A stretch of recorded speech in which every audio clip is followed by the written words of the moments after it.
kaçam gerek. Kıyamet nigahiden kaniler kaçam gerek. Vefa ağaçlarının kenarına saçam gerek. Kıyametin gününde de Rügeyyeden kaçam gerek.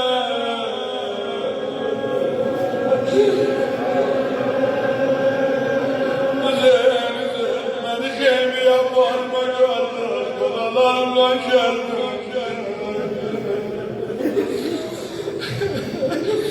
Yüzün koydu kanlı yüzü kanlı yüz, kolalarım da severim dolar.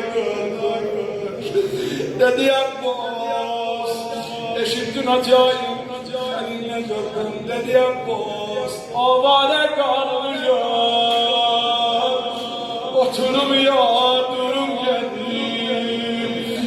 Set pare dersin, kime mehtapcırım geldim ay kardeş. Neyledi yandı ya, götürdüğü katliyeler paramı. Ayrıldı ya Belfez'den adam, tenha şehidi ki getirebilmedi hilmelere. Belfez alanı yaralı büyüklerin. Ayrıldı ya Belfez'den ama gele dönüp dalı bakıyor. Yana diye Belfez, balalarım da senin var.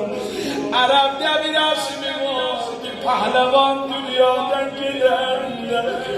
gelenler onun kıymesini sınırını yazırdanlar. Ay o içi buyursan merizi seratanlar yapacak değiller. Abiye billaha geldi ya Belfez'in kıymesini sınırını yazırdı.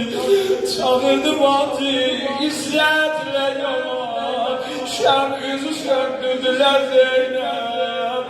Ümmü Belfez'ini öldürdüler.